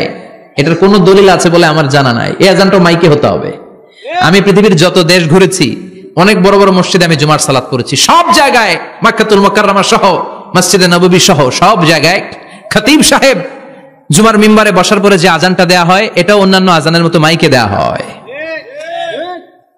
আল্লাহ বললেন, ইযা নুদিয়া লিস-সালামি ইয়াউমিল জুমআ, জুমার দিনের আযান যখন দেয়া হয়, এই আযান দ্বারা উদ্দেশ্য হচ্ছে খতিব বসলে যে আযান 12:30 12:15 দিকে যে আযান, এই আযান উদ্দেশ্য নয়। বিশ্বনবীর সময়ে এই 12:30 12:15 দিকে যে আযান ছিল, এটা ছিল না। বিশ্বনবীর সময় ছিল না, আবু বকরের সময় ছিল না, সাইয়েদনা ওমর ফারুকের সময় ছিল না। এটা চালু হয়েছে সাইয়েদনা উসমান যুন্নুরাইনের সময়। তখন মদিনাতে মানুষের সংখ্যা অনেক বেড়ে গিয়েছে, লোকজনের জায়গা হয় না, মুসল্লিদের ঠাসাঠাসি। উনি ঘোষণা দিলেন, সুকে জাওরা, জাওরা নামক বিশাল একটা বাজার আছে, ঘোষণা দিলেন এখন থেকে ওই জায়গায় জুমার নামাজ হবে। মানুষ যেন আগ থেকে প্রস্তুতি নিয়ে আসতে পারে, এজন্য জাওরা নামক বাজারে উনি আর একটা আযান দেওয়ার প্রচলন করলেন। সুবহানাল্লাহ। সেখান থেকে আজ অবধি আমরা এই অতিরিক্ত আযানটা দিয়ে থাকি। এটা নবীর সুন্নাত না, এটা সাহাবীর সুন্নাত। বিশ্বনবীর সুন্নাহ মেনে নেওয়া যেমনি আবশ্যক, 4 খলিফার থেকে পাওয়া সুন্নাতগুলো মেনে নেওয়া আবশ্যক। বিশ্বনবী বলেন, আলাইকুম বিসুন্নতি ওয়া সুন্নাতিল খুলাফায়ে আর-রাশিদিন আল মাহদিয়িন, আমার সুন্নাত ধরবা, হেদায়েত প্রাপ্ত 4 খলিফার সুন্নাত ধরবা। কেমনে ধরবা? ইক্ষু চিনেন? ইক্ষু না গ্যান্ডারি নাকি আখ না কুশাই? হ্যাঁ, আখ। কাঁচা আখ খায় কি করে? এই সামনের দাঁত দিয়ে ভাঙে না? সামনের দাঁত দিয়ে বলে ভাঙে, চাপার দাঁত দিয়ে, এই জায়গার দাঁত দিয়ে শক্ত করে ধরতে হয়। বিশ্বনবী বললেন, আব্দু আলাইহা বিন নওয়াজিস, আমার সুন্নাত আর সাহাবীদের সুন্নাতকে চাপার দাঁত দিয়ে আঁকড়ে ধরো, যাতে ছুটে না যায়। চিল্লায় পড়েন আল্লাহু আকবার। এটা সাইয়েদনা উসমানের সুন্নাত। বিশ্বনবী বললেন, ইযা নুদিয়া লিস-সালাহ মিন ইয়াউমিল জুমআতি ফাসআউ ইলা যিকরিল্লাহ, জুমার দিনের আযান যখন দেয়া হয়, ফাসআউ ইলা যিকরিল্লাহ, আল্লাহর স্মরণের দিকে ধাবিত হও। দেরি করো না। দেরি করা যাবে? আযান হইলে কোনো কাজ রাখবেন? কোনো ব্যস্ততা থাকবে? কাজ একটাই, জুমার নামাজ। চিল্লায় বলেন, কাজ একটাই, সেটা কি? জুমার নামাজ। আল্লাহ বললেন ফাসআউ, ফাসআউ এর শাব্দিক অর্থ হচ্ছে দৌড়াও। আসলে কি? তো এই দৌড়াও দিয়ে আসলে দৌড়াও বোঝানো হয়নি, এটা দ্বারা বোঝানো হয়েছে আল মুবাদারা ওয়াল ইহতিমাম, ইম্পর্টেন্স দেয়া, এমফাসাইজ করা, গুরুত্ব, গুরুত্বের সাথে আগে আগে প্রস্তুতি নাও। ফাসআউ দ্বারা দৌড়ানো বোঝানো হয়নি। প্রমাণ কি? কারণ বিশ্বনবী দৌড়ে দৌড়ে নামাজে যেতে নিষেধ করেছেন। বিশ্বনবী বলেছেন, ইযা উকিমাতিস সালাহ, মনোযোগ দিয়ে শুনেন, ইযা উকিমাতিস সালাতু ফালা তা'তুহা তাসআউন ওয়া আতুহা তামশুন আলাইকুম বিসাকিনাহ ফামা আদরাকতুম ফাসাল্লু ওয়া মা ফাতাকুম ফাতিম্মু, যখন নামাজ শুরু হয়ে যায় দৌড়ে দৌড়ে যাবে না। তামশুন, হেঁটে হেঁটে যাও। আলাইকুম বিসাকিনাহ, ধীরে ধীরে যাও। ফামা আদরাকতুম ফাসাল্লু, ইমাম সাহেবের সাথে যে যত রাকাত পাবা পড়বা। ওয়া মা ফাতাকুম ফাতিম্মু, যেটা ছুটে যায় নিজে নিজে পড়ো, কবুল করে নিবে কে? আল্লাহ। কিন্তু দৌড়ে যায় নামাজ ধরা যাবে না। খবরদার, ধীর স্থির ভাবে যাবেন। হাঁটার মধ্যে একটা গুরুত্ব দিয়ে তাড়াতাড়ি ধরতে চাবেন, কিন্তু দৌড়ে যাওয়া যাবে নিষেধ করেছেন। অনেক মুসল্লিরা এটা করে। ধরেন মাগরিবের নামাজ, ওযুখানাতে মুসল্লিরা ওযু করতেছে, ইমাম সাহেব নামাজ শুরু করেছেন, আল কারিআতু মাল কারিআ ওয়া মা আদরাকা মাল কারিআ, মুখস্থ আছে না সবার? মুসল্লি মনে করতেছে ওযু হইছে আমার অর্ধেক, এখন যদি তাড়াতাড়ি ওযু না করে দৌড় না দেই রাকাত পাওয়া যাবে রাকাত পাওয়ার জন্য দিছে দৌড়। মসজিদে হচ্ছে টাইলসের মসজিদ, পিছলায় পয়রা মুসল্লি একদিকে, লুঙ্গি আরেকদিকে। আছে না নাই? আমার কাছে খবর আছে এরকম পা ভাঙছে অনেকের। রাকাত ধরার জন্য মুসল্লি তাড়াহুড়ো করে দিছে দৌড়, মুসল্লি একদিকে লুঙ্গি, ঠ্যাং ভাঙা শেষ, এখন ল্যাংড়া। বিশ্বনবীর কথা মানে না, ওটারে ল্যাংড়া বানাইছে কে? আল্লাহ। এজন্য বিশ্বনবী বললেন খবরদার দৌড়ে যাবে না, একামত হয়ে গেলে ধীর স্থির ভাবে যাও। কেননা দৌড়ে দৌড়ে আপনি কার দরবারে যাবেন? উনি তো সব রাজার বড় রাজা, মহারাজা। মহারাজার দরবারে তাড়াহুড়ো করা যায় নাকি? না। ফিট হয়ে কাপড় চোপড় পরে আতর টাতর মেখে ধীরস্থির ভাবে যাবেন। দৌড়ে গেলে আপনার হার্টবিট বেড়ে যাবে, আপনার ব্রেথ ইন ব্রেথ আউট, শ্বাস প্রশ্বাস বেড়ে যাবে। তো হাঁপানির চোটে তো আপনি হাঁপাতে থাকবেন। আপনি তাহিয়া পড়বেন কখন, তাসবিহ পড়বেন কখন, আল্লাহর প্রশংসা করবেন কখন? চিল্লা এখন ঠিক কিনা? এজন্য আল্লাহ বললেন ফাসাউ ইলা যিকরিল্লাহ, জুমার নামাজের আযান যখন হয়ে যায় তোমরা আল্লাহর জিকিরের দিকে ধাবিত হও। যিকরিল্লাহ, আল্লাহর স্মরণ। জিকির মানে কি? আল্লাহর স্মরণ। কিন্তু এই জিকির দ্বারা এই আয়াতে উদ্দেশ্য হচ্ছে আল খুতবাতাইন, জুমার 2 খুতবা। জুমার জিকিরের অনেক অর্থ আছে। জিকির মানে সালাত, জিকির মানে কোরআন, জিকির মানে ওয়াজ, জিকির মানে সম্মান। আবার জিকির মানে জুমার 2 খুতবা। আবার জিকির মানে সুবহানাল্লাহ, আলহামদুলিল্লাহ, লা ইলাহা ইল্লাল্লাহ, সুবহানাল্লাহ, আলহামদুলিল্লাহ, লা ইলাহা ইল্লাল্লাহ, মুহাম্মাদুর রাসূলুল্লাহ সাল্লাল্লাহু আলাইহি ওয়াসাল্লাম। এটাও জিকির। সুবহানাল্লাহ, আলহামদুলিল্লাহ, আল্লাহু আকবার। এই 3 জিকিরের চেয়ে শ্রেষ্ঠ কোনো জিকির আছে? কথা কন। বিশ্বনবী প্রত্যেক ফরজ নামাজের পরে সুবহানাল্লাহ 33 বার, আলহামদুলিল্লাহ 33 বার, আল্লাহু আকবার 34 বার পড়তেন। রাজি আছেন? সবাই পড়তে রাজি আছেন? ইনশাআল্লাহ। লাফালাফি করবেন না তো? ঘাড় বাঁকা করবেন না তো? হুই হুই করে চিল্লাফাল্লা করা যাবে? জিকিরের মধ্যে সৌন্দর্য আছে না নাই? আল্লাহ নিজেও সুন্দর। আল্লাহর কাছে যেটা আমরা পেশ করব সবটাই সুন্দরভাবে পেশ করতে হয়। চিল্লা এখন ঠিক কিনা? তার মানে জিকিরের অনেক অর্থ। জিকিরের এক অর্থ হলো কোরআন। জিকিরের এক অর্থ কি? কোরআন। আপনি যখন কোরআন পড়েন তখন জিকির করেন কার? আল্লাহ। কথা বলেন। আল্লাহ। আবার আপনি যখন নামাজ পড়েন জিকির করেন কার? আল্লাহ। আবার আপনি যখন লা ইলাহা ইল্লাল্লাহ এটা পড়েন জিকির করেন কার? পড়েন সুবহানাল্লাহ। সুবহানাল্লাহ। এই লা ইলাহা ইল্লাল্লাহ সবচেয়ে শ্রেষ্ঠ জিকির। সাইয়েদনা মুসা আলাইহিস সালাম আল্লাহরে বললেন, আল্লাহ আল্লিমনি যিকরান, আপনি আমার এমন একটা জিকির শিখায়া দেন লা ইয়ালামুহা ইল্লা আনতা ওয়া আনা, যে জিকিরটার শব্দ আপনি আর আমি ছাড়া কেউ জানবে না। সুবহানাল্লাহ। দুনিয়াতে যত অদ্ভুত অদ্ভুত প্রশ্ন সব আপনি মুসা আলাইহিস সালামের মাথা থেকে পাবেন। ভেরি কিউরিয়াসিটি ছিল ওনার, বিভিন্ন বিষয়ে আল্লাহরে প্রশ্ন করতেন। আল্লাহরে বললেন, আল্লাহ আল্লিমনি কালিমাতান আল্লিমনি যিকরান লা ইয়ালামুহা ইল্লা আনতা ওয়া আনা, ও আল্লাহ এমন একটা জিকির আমারে শিখান, দিনে রাতে সব সময় এই জিকির আমি করব, আপনারে ডাকবো, কিন্তু শর্ত হলো এই জিকিরটা জানবে শুধু আপনি আর জানবে শুধু আমি, কেউ জানবে না। আল্লাহ বললেন, মুসা পড়ো লা ইলাহা ইল্লাল্লাহ, লা ইলাহা ইল্লাল্লাহ, মুহাম্মাদুর রাসূলুল্লাহ সাল্লাল্লাহু আলাইহি ওয়াসাল্লাম। আল্লাহ বললেন, মুসা পড়ো লা ইলাহা ইল্লাল্লাহ। মুসা আলাইহিস সালাম কয়, মাবুদ এটা তো জাতীয় জিকির, সবাই জানে। জানে না? জানে না লা ইলাহা ইল্লাল্লাহ এমন কেউ আছে? কথা কন। জানেন না আপনারা? কথা বলেন, জানেন না? মুসা আলাইহিস সালাম বললেন, আল্লাহ এটা জাতীয় জিকির কইলেন কেন? আমি তো চাইছি এক্সট্রা অর্ডিনারি, অসাধারণ একটা জিকির, সুপারক্যালিফ্রাজিলিস্টিক এক্সপিয়ালিডোসাস, এক্সেলেন্ট একটা জিকির, আনপ্যারালাল, কারো কাছে নাই, শুধু আমি জানবো আর আমি পড়বো। আল্লাহ বললেন, মুসা এই লা ইলাহাকে যদি এক পাল্লায় রেখে দাও, তামাম বিশ্ব, 7 আকাশ 7 জমিনটারে তুলে যদি তুমি আরেক পাল্লায় রেখে দাও, লা রাজাহাত কাফাতু লা ইলাহা ইল্লাল্লাহ, মুহূর্তের মধ্যে লা ইলাহার পাল্লা ভারী হয়ে যাবে। ও মুসা, তুমি যতই এক্সক্লুসিভ জিকির চাও, লা ইলাহার চেয়ে দামি জিকির আমার কাছে নাই। চিৎকার করে পড়তে হবে আল্লাহু আকবার। তার মানে নামাজ ও জিকির, কোরআন ও জিকির, এই যে আমরা ওয়াজ করতেছি এটাও কি জিকির? কথা কন। বিশ্ব নবীর আল্লাহ বললেন, ও নবী ফাযাক্কির ইন্নামা আনতা, ও নবী আপনি জিকির করেন মানে ওয়াজ করেন। ইন্নামা আনতা মুযাক্কির, ও নবী আপনি ওয়াজ করে শোনান। লাস্তা আলাইহিম বিমুসাইতির, আপনারে দারোগা বানিয়ে পাঠাই নাই, আপনি শুধু ওয়াজ করেন। কার কথা? আল্লাহ। চিল্লায় বলেন কার কথা? আল্লাহ।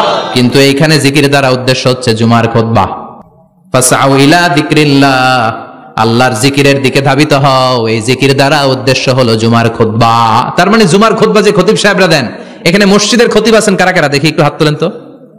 1 2 3 4 5 6 7 গুণে শেষ করা যাবে না, অনেক খতিব। আল্লাহ খতিবদেরকে তুমি কবুল করো, আর জোরে পড়েন আমিন। এই যে যিকরুল্লাহ, ফাসআউ ইলা যিকরিল্লাহ দ্বারা আল্লাহ তাআলা জুমার খুতবাকে বুঝিয়েছেন। কি বুঝিয়েছেন? ফাসআউ ইলা যিকরিল্লাহ, আল্লাহর জিকিরের দিকে, আল্লাহর স্মরণের দিকে ধাবিত হও। এটা দ্বারা উদ্দেশ্য হচ্ছে জুমার খুতবা। আল্লাহ বুঝাতে চাইলেন জুমার খুতবা যাতে মিস হয়ে না যায়, এজন্য জুমার খুতবারে যেন যেন মনে করবেন না, এটা ওয়াজিব। জুমার নামাজ যেমনি ওয়াজিব, জুমার খুতবা দেওয়াও, কথা বলেন, জুমার খুতবা ওয়াজিব, শোনা ওয়াজিব, খুতবা দেওয়া ওয়াজিব। এই জন্য রব্বুল আলামিন জোহরের নামাজকে ফরজ করে দিয়েছেন 4 রাকাত।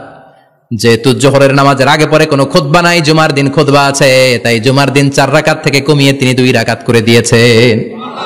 কি ব্যালেন্সড ইসলাম, কি ভারসাম্যপূর্ণ আমাদের জীবন বিধান।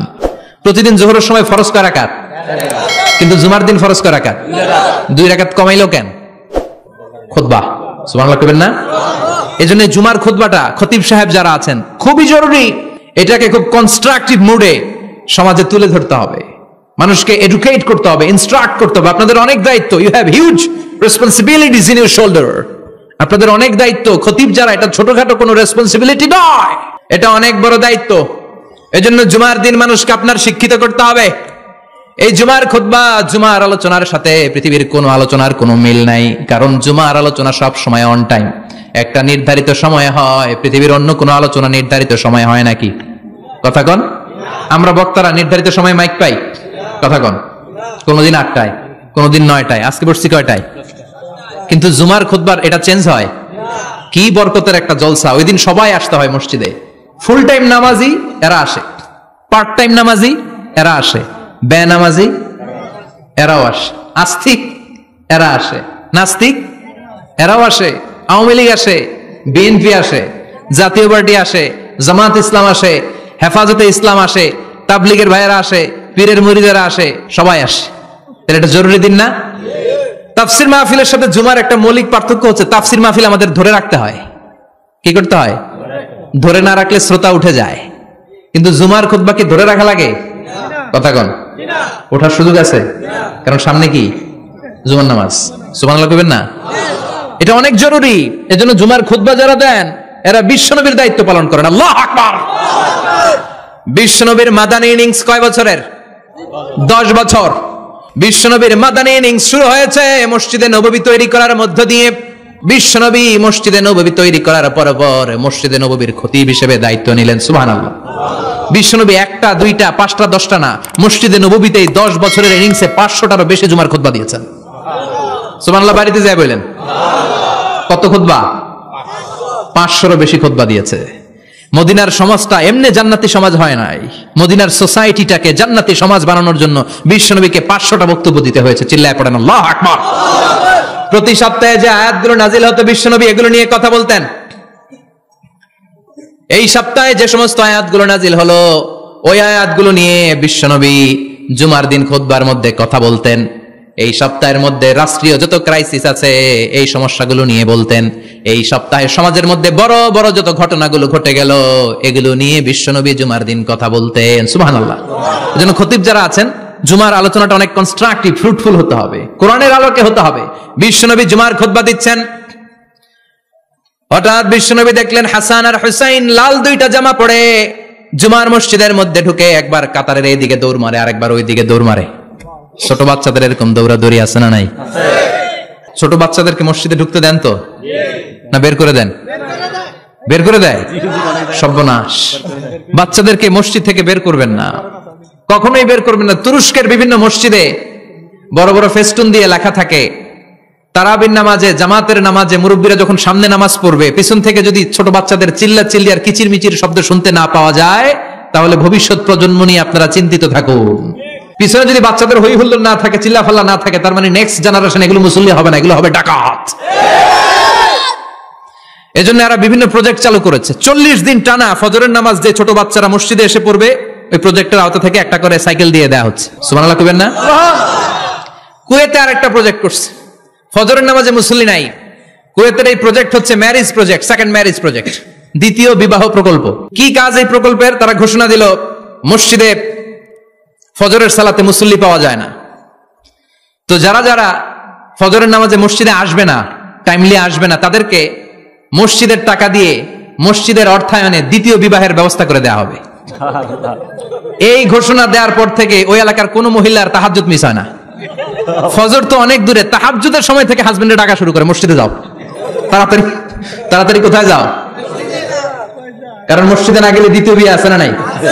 সুবহানাল্লাহ কইবেন না? What a project, what a project, কত চমৎকার প্রজেক্ট। এই প্রজেক্ট গুলো নেওয়ার দরকার আছে না নাই? এজন্য ছোট বাচ্চাদেরকে মসজিদ থেকে তাড়িয়ে দেওয়া যাবে, এদেরকেও নিয়ে যান। এরা হাসতে খেলতে চলতে ফিরতে, আমি বাইরের যত জায়গায় তারাবি পড়েছি, অনেক দেশে তারাবি পড়েছি রামাদানে, ছোট বাচ্চারা পিছনে অনেক কিচিরমিচির করে, হঠাৎ অ্যানাউন্সমেন্ট দেয় বাবা মারা ছেলে মেয়েদেরকে শান্ত করেন, কিছুক্ষণ শান্ত, 2 রাকাত পরে আবার চিল্লাচিল্লি, আছে না নাই? তো ওরা যদি না চিল্লায়, ওরা যদি লাফালাফি না করে, লাফালাফি কি 80 বছরের মুরব্বী করবে? কথা কয় না। মুরব্বী লাফালাফি করলে এটা মানাবে? ছোট বাচ্চারা লাফালাফি করবে, একজন আরেকজনের কামড় দিবে, কাঁচের গ্লাস ভাঙবে, এটাই পৃথিবীর সৌন্দর্য। চিল্লায় বলেন ঠিক কিনা? বিশ্বনবী একবার আসরের নামাজের সেজদা লম্বা করে দিলেন। সাহাবারা বললেন নবী, নামাজের পরে ধরলেন অসুস্থ হয়ে গেলেন নাকি, অথবা কোরআনের আয়াত সেজদা অবস্থায় নাজিল হয়ে গেল নাকি? আসরের সেজদা তো এত লম্বা করতে কখনো দেখি নাই রে নবী। বিশ্বনবী বললেন না, অসুস্থ হই নাই, কোরআনের আয়াত নাজিল হয় নাই, আমি যখন সেজদায় লুটিয়ে পড়েছি, আমার কলিজার টুকরা নাতি হাসান আমার কাঁধের উপরে চেপে বসেছে, আমি যদি সেজদা থেকে মাথা উঠাই হাসানের কষ্ট হয়ে যাবে, তাই আসরের একটা সেজদা আমি ইচ্ছা করেই লম্বা করে দিয়েছি। কি নবী ছিল, কি মায়া ছিল নাতিদের সাথে। হাসান হুসাইন, বিশ্বনবী যে নবী হচ্ছে সব নবীদেরও সর্দার, ওই নবীরে ঘোড়া বানায়া, বিশ্বনবীর বাবরি চুল ছিল তো ওই চুল ধরে এরকম ঘোড়া ঘোড়া খেলতো, বিশ্বনবীর কাঁধে বসে বিশ্বনবীর বাবরি চুল টেনে টেনে কয় এটা আমার ঘোড়া। হাসান হুসাইনের গায়ের এমন কোন জায়গা নাই যে জায়গায় বিশ্বনবী চুমা দেয় নাই। আর বলতেন রাইহানা চাইনি ফিদ দুনিয়া, হাসান আর হুসাইন হলো আমার দুনিয়ার সুগন্ধি। সুবহানাল্লাহ। সাইয়্যিদা শাবাবি আহলিল জান্নাহ, জান্নাতীরা আপনারা যারা জান্নাতে যাবেন, আপনাদের সামনে 2টা পতাকা থাকবে, একটা থাকবে হাসানের হাতে আর একটা হুসাইনের হাতে। সুবহানাল্লাহ। বিশ্বনবী মসজিদে নববীতে জুমার খুতবা দিচ্ছেন, হঠাৎ হাসান আর হুসাইন লাল 2টা জামা পরে কাতারের মধ্যে দৌড়াদৌড়ি শুরু করলেন। বিশ্বনবী খুতবা থামিয়ে দিলেন, মিম্বার থেকে নেমে হাসান হুসাইনকে 2 হাতে টানতে টানতে মিম্বারের উপরে নিয়ে আসলেন, যাতে মুসল্লিদের ডিস্টার্ব না হয়ে যায়। হাসানকে ডান হাতে ধরে, হুসাইনকে বাঁ হাতে ধরে বাকি খুতবাটা বিশ্বনবী তখন শেষ করলেন। সুবহানাল্লাহ। 500টা খুতবা দিয়েছেন। কয়টা? চিল্লায় বলেন কয়টা? আবার বিশ্বনবী জুমার খুতবা দিতে দাঁড়ালেন, এক সাহাবী এসে বসে বলল, বিশ্বনবী বললেন কম, দাঁড়াও, 2 রাকাত পড়ছো? সাহাবী কয় না, পড়ি নাই। বিশ্বনবী বললেন ইরকা রাকাতেন, 2 রাকাত পড়ো। সাহাবী 2 রাকাত পড়া শুরু করলেন, বিশ্বনবী আবার খুতবা দেওয়া শুরু করলেন। খুতবার নিরবিচ্ছিন্নতাকে ভঙ্গ করে বিশ্বনবী তাকে দাঁড়াতে বললেন, 2 রাকাত নামাজ পড়তে বললেন। তার মানে খতিব সাহেব মন গড়া শুধু খুতবা দিয়ে যায় না, ডানে বায়ে কোথায় কি হচ্ছে সবকিছু নজরে রেখে, কন্ট্রোলে রেখে, সামাজিক সব সমস্যার কথাগুলো তুলে ধরে অসামাজিক কার্যকলাপের বিরুদ্ধে হুঙ্কার দিয়ে জুমার প্ল্যাটফর্মটাকে শক্তিশালী করাই হচ্ছে একজনের খতিবের দায়িত্ব। চিল্লায় এখন ঠিক কিনা? এই কাজই করেছেন বিশ্বনবী 500টা খুতবায়। আবার বিশ্বনবী দাঁড়িয়ে খুতবা দিচ্ছেন, এক সাহাবী এসে বলেন, নবী মদিনার মধ্যে পানি নাই, অনাবৃষ্টি, দুর্ভিক্ষ, আপনি একটু দোয়া করেন যাতে বৃষ্টি হয়। কিসের দোয়া? বিশ্বনবী জুমার খুতবা থামিয়ে দিলেন, খুতবা দিচ্ছিলেন, খুতবা থামিয়ে দোয়া করলেন, আল্লাহুম্মা আসকিনা, আল্লাহুম্মা আসকিনা ইয়া গাউস আগিসনা, আল্লাহুম্মা আসকিনা গাইসান মুগীসান মারিআন মুরিআন নাফিআন গায়রা দার আজিলান গায়রা আজিল। আল্লাহ আপনি আমাদের সাহায্য করেন, আপনি রহমত করেন, বরকত দেন, আপনি মদিনার বুকে বৃষ্টি দেন, তাড়াতাড়ি দেন, দেরি করেন না। সুবহানাল্লাহ। বিশ্বনবী দোয়া করতে দেরি, মুহূর্তের মধ্যে ঝুমঝুম করে বৃষ্টি নাজিল হয়ে মদিনাটা প্লাবিত হয়ে গেল। আকাশে মেঘ দেয় কে? আল্লাহ। বৃষ্টি দেয় কে? আল্লাহ। সবকিছু দেয়ার মালিক কে? আল্লাহ। বৃষ্টি দেয় কে? আল্লাহ। মেঘ দেয় কে? আল্লাহ। বিশ্বনবীর দোয়ার বরকতে বৃষ্টি নামলো। শুক্রবার বৃষ্টি, শনিবার বৃষ্টি, রবি সোম মঙ্গল বুধ বৃহস্পতি শুক্র, এর পরের শুক্রবার পর্যন্ত টানা বৃষ্টি হলো। কারণ দোয়ার বৃষ্টির দোয়া করছে, বৃষ্টি বন্ধ আর দোয়া তো করে নাই, চলতেছে। আল্লাহ কাছে নবী চাইছেন, দিতেছি, না করলে থামামু। সুবহানাল্লাহ কইবেন না? বৃষ্টি হইতে হইতে মদিনায় বন্যা, মরুভূমির দেশ, কি পরিমাণে হেভি রেইনফল হলে মরুতে বন্যা হয়। সুবহানাল্লাহ পড়বেন না? আবার বিশ্বনবী পরের জুমাবারে খুতবা দিচ্ছেন, ওই সাহাবী এসে হাজির, এসে বলে, ও নবী আর বৃষ্টির দরকার নাই। যে বৃষ্টির দোয়া করতে বলেছিল সে এসে বলে আর কিসের দরকার নাই? চিল্লায় বলেন কিসের দরকার নাই? ও নবী আর বৃষ্টির দরকার নেই, এবার বৃষ্টি বন্ধের দোয়া করেন। বিশ্বনবী আবার হাত তুলে বললেন আল্লাহুম্মা হাওয়ালাইনা ওয়ালা আলাইনা, মানে আল্লাহ আপনি বৃষ্টি দেন তবে এই এলাকায় না, ডানে বায়ে সামনে পেছনে চারদিকে দেন। সাহাবীরা মসজিদ থেকে বের হয়ে দেখে মদিনার চারদিকে এরকম গোল একটা চাকতি, এই চাকতি দিয়ে নীল আকাশ দেখা যায়, আর ডানে বায়ে সামনে পেছনে প্রচন্ড ঝড় ঝন্ডার বৃষ্টি। মদিনার আকাশে এক ফোঁটাও বৃষ্টি নাই, চিল্লা এখন সুবহানাল্লাহ। এগুলো হচ্ছে বিশ্বনবীর খুতবার বরকত। 500টা খুতবা দিয়েছেন, এজন্য খতিব সাহেবরা ভালো করে খুতবা দেওয়ার দরকার আছে না নাই? আল্লাহ বললেন ইযা নুদিয়া লিস-সালাতি মিন ইয়াউমিল জুমআতি ফাসআউ ইলা যিকিরিল্লাহি ওয়া যারুল বাই। জুমার আযান যখন হয়ে যায়, জুমার নামাজ পড়তে যাও, বেচা কেনা বন্ধ করে দাও। কার কথা? আল্লাহর। Close the shop, shut down the shop, close the market. Market বন্ধ, দোকানের শাটার নামাও, ক্যাশ বক্সে তালা ঝুলাও, ব্যবসা প্রতিষ্ঠান মার্কেট সবগুলো বন্ধ করে একজনের জিকিরের দিকে ছোটবা। তিনি কে? আল্লাহ। অল্প 1-1.5 ঘন্টার জন্য যদি ব্যবসা বন্ধ রাখেন, পরে যখন আবার দোকান খুলবেন জুমার বরকতে ব্যবসা বাড়িয়ে দিতে পারে কে? এরপর আল্লাহ বললেন ফাইযা কুদিয়াতিস সালাতু ফান্তাশিরু ফিল আরদি ওয়াবতাগু মিন ফাদলিল্লাহ ওয়াযকুরুল্লাহা কাসীরান লাআল্লাকুম তুফলিহুন। যখন নামাজ শেষ হয়ে যায়, ফাইযা কুদিয়াতিস সালাতু ফান্তাশিরু ফিল আরদ, জুমার নামাজ যখন শেষ হয়ে যায়, জামাতের নামাজগুলো যখন শেষ হয়ে যায়, ফান্তাশিরু ফিল আরদ, জমিনে ছড়িয়ে যাও, ওয়াবতাগু মিন ফাদলিল্লাহ, আল্লাহর কাছ থেকে ফজল তালাশ করো, মানে রিজিক তালাশ করো। কার কথা? আল্লাহ। নামাজ শেষ মসজিদে থাকবেন? কই যাবেন? কথা কোন, জোরে কোন। নামাজের সময় ঢুকবেন কই? নামাজ শেষে যাইবেন কই? আবার বলেন আজান হলে ঢুকবেন কই? আজান শেষ নামাজ শেষ যাবেন কই? কুদিয়াতিস সালাহ ফান্তাশিরু ফিল আরদ, এটা হচ্ছে ইসলামের বিধান। মসজিদে গোল হয়ে বসে থাকার কোনো বিধান নাই। শুধু মুরব্বী যারা, কাজ নাই, ফ্যামিলিরে দেওয়ার কিছু নাই, অবসর সময় অঢেল সময় মসজিদে বসে তেলাওয়াত করেন, জিকির করেন, সমস্যা নাই। কিন্তু যুবক যারা নামাজের পরে সমাজকে উপহার দিবা, রাষ্ট্রকে অনেক কিছু উপহার দেওয়ার আছে, তোমার ফ্যামিলির প্রতি অনেক দায়িত্ব আছে, কর্মক্ষম কেউ নামাজের পরে মসজিদে অলস সময় কাটানো যাবে না। বিধানটা কার? ওমর ফারুক মসজিদে নববীর ইমাম, জোহরের নামাজের ইমামতি করলেন, বের হয়ে আসলেন, দেখেন মসজিদের বারান্দায় ইয়ামান থেকে আসা কিছু লোক গোল হয়ে বসে বসে জিকির করে। কি করে? মনোযোগ নাই। কি করে? জিকির করে। উনি চলে গেলেন, আসরের সময় আবার ইমামতিতে আসলেন, আসরের সালাত পড়িয়ে চলে যাচ্ছেন, আবার দেখে গোল হয়ে জিকির করে ওই দল। মাগরিবের নামাজে ইমামতি করলেন, চলে যাওয়ার সময় দেখে সবাই যায়, এরা যায় না, গোল হয়ে বসে বসে জিকির করে আর তাসবিহ পড়ে। এবার ওমর ফারুক বললেন আসসালামু আলাইকুম, সবাই বলে ওয়ালাইকুম আসসালাম। মান আনতুম, তোমরা কারা? কয় নাহনু আল মুতাওয়াক্কিলুনা আলাল্লাহ, আমরা আল্লাহর উপর তাওয়াক্কুল করছি। তো তাওয়াক্কুল করে যে বসে আছো, তোমাদের ফ্যামিলি নাই, ছেলে মেয়ে নাই, দায় দায়িত্ব নাই, সমাজকে উপহার দেওয়ার মতো কিছু নাই, আর তোমরা যে বসে আছো 3টা বেলা খাইলা কোত্থেকে? না রোজাদার। ইয়ামানি লোকগুলো বলে না রোজা রাখি নাই, খাইছি। ওমর বলল বড় আল্লাহর ওলি খানা করতে আইছে। আমাদের জিকির আর বুজুর্গি দেখে আশেপাশের লোকজন খানা দিয়া গেছে। ওমরে ফারুক বলে তাইলে তো তোমরা মিথ্যাবাদী, তোমরা মুতাওয়াক্কিলুনা আলাল্লাহ নও, তোমরা আল্লাহর উপর তাওয়াক্কুল করনি, তোমরা হচ্ছে আল মুতাওয়াক্কিলুনা বা'দুকুম বা'দা, একে অপরের উপর নির্ভরশীল। যারা খানা দিয়ে যায় এদের উপর তোমরা নির্ভরশীল। তোমরা জিকির করার টাকায় থাকো, বাটি আসে কোন দিক দিয়া? খাবারের প্লেট আসে কোন দিক দিয়া? জোরে কোন, ঠিক কিনা? আল্লাহর উপর তাওয়াক্কুল এটা নয়। আনতুমুল মুতাওয়াক্কিলুন বা'দুকুম বা'দা, এখনই মসজিদ থেকে বের হয়ে যাও। এরপরে কোনদিন নামাজের পর গোল হয়ে বসে থাকতে দেখলে পিটায়া মসজিদ থেকে তাড়াবো। এটা হচ্ছে ইসলামের বিধান। চিল্লা এখন ঠিক কিনা? ফান্তাশিরু ফিল আরদ, নামাজের পরে কৃষক চলে যাবে মাঠে, ব্যবসায়ী চলে যাবে শপিং মলে, মেম্বার অব দ্য পার্লামেন্ট চলে যাবে সংসদে, সেনা সদস্যরা ঢুকে যাবে ক্যান্টনমেন্টে। চিল্লা এখন ঠিক কিনা? যার যেখানে দায়িত্ব পালন করার জন্য ছোট, মসজিদে বসে থাকা যাবে? কোন যুবক মানুষ, কর্মক্ষম মানুষ নামাজের পরে মসজিদে বসে বসে জিকির করা যাবে? নামাজে তো সবচেয়ে বড় জিকির। কামাই করা লাগবে না? মেয়ে কোথায় গেল, ছেলে কোথায় গেল, ফ্যামিলির খোঁজ খবর নেওয়ার দরকার আছে না নাই? চিল্লাবেন না, আছে না নাই?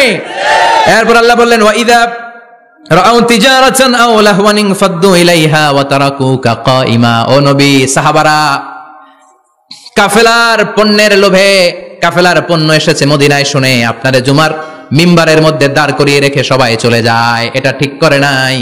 আমার কাছে এমন রিজিক আছে যেটা কখনো ফুরাবে না, ঠিক কিনা? এই আয়াতটা বুঝতে হলে 2 মিনিট খুব মনোযোগ দিয়ে কানগুলো খরগোশের মতো খাড়া করে ফেলেন, কিন্তু খুব খাড়া কান করে শুনে, জানেন কানগুলো খরগোশের মতো খাড়া হয়েছে? মনোযোগ আছে?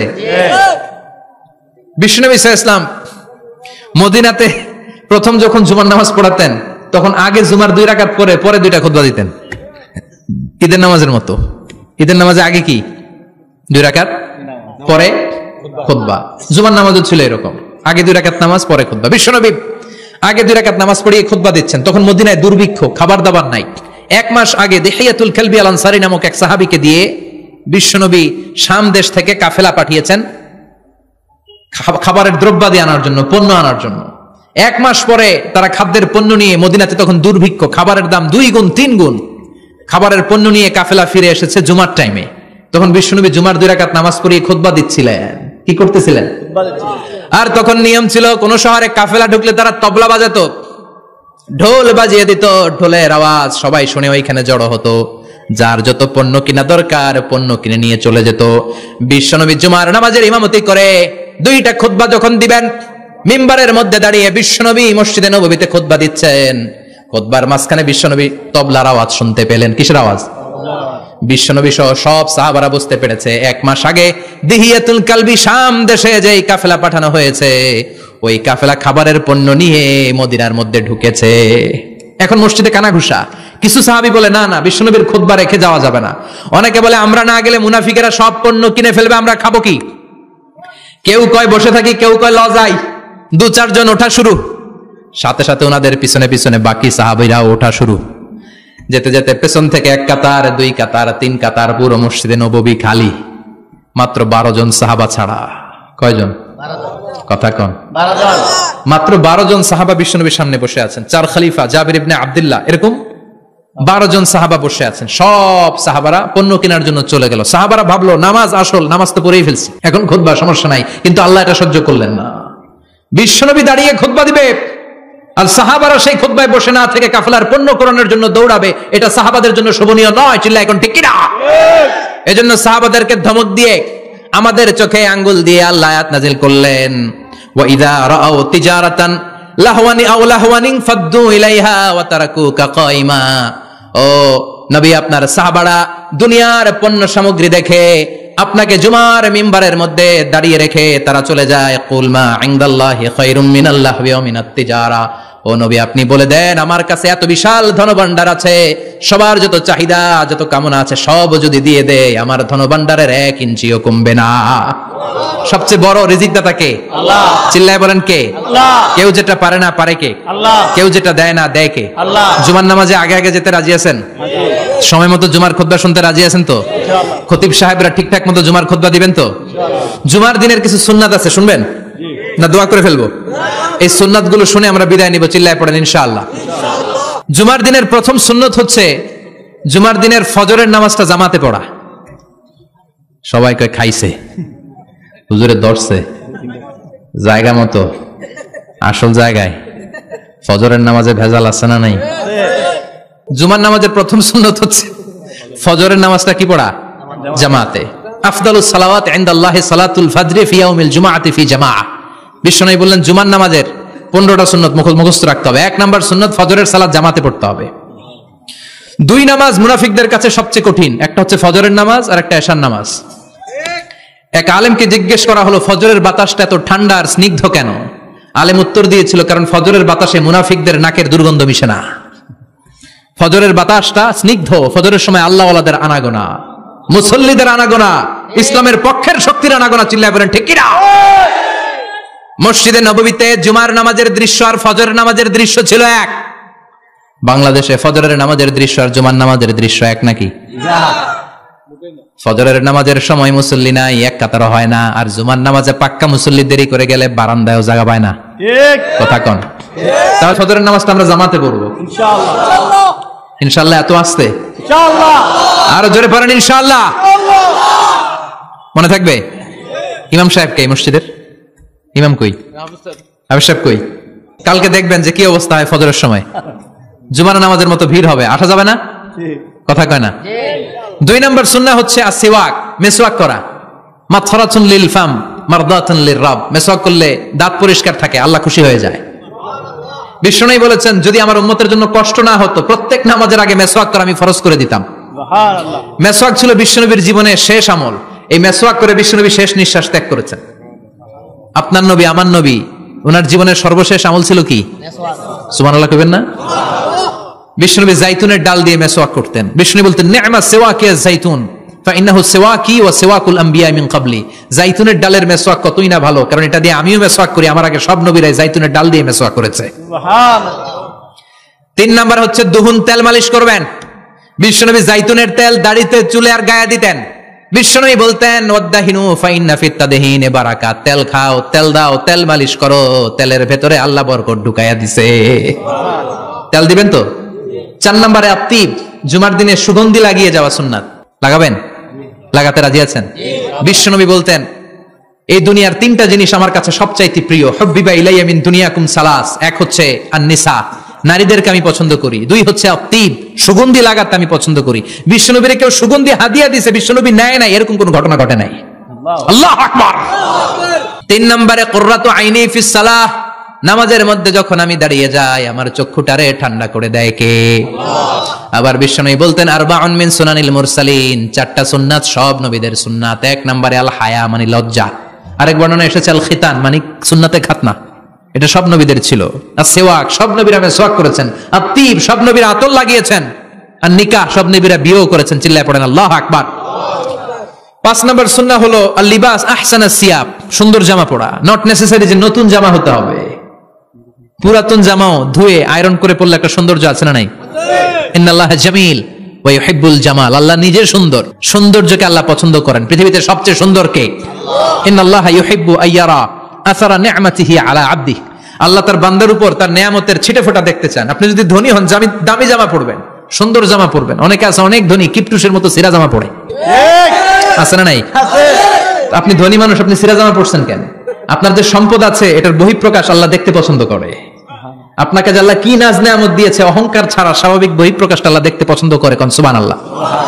এরপরে 6 নাম্বার হলো ইকসারুস সালাহ আলান নবী, বিশ্বনবীর উপর বেশি বেশি দুরূদ পড়া।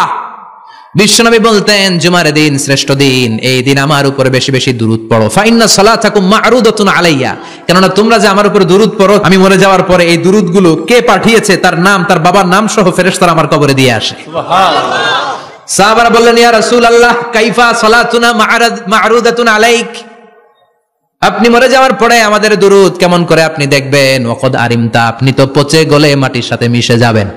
বিশ্বনবী বলেন ইন্নাল্লাহা হাররামা আলাল আরদি আন তাকুলা আজসাদাল আম্বিয়া, নবীদের লাশকে খেয়ে ফেলা, নবীদের লাশকে পচিয়ে ফেলা জমিনের সব মাটির জন্য আল্লাহ হারাম করে দিয়েছে।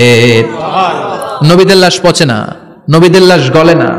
যারাই বিশ্বনবীর উপর দুরূদ পড়বেন, আপনার নাম সহ, আপনার বাবার নাম সহ, মালাইকাতুস সাইয়াহিন, একদল ফেরেশতা আছে শুধু রাউন্ড দেয় গোটা ওয়ার্ল্ডে।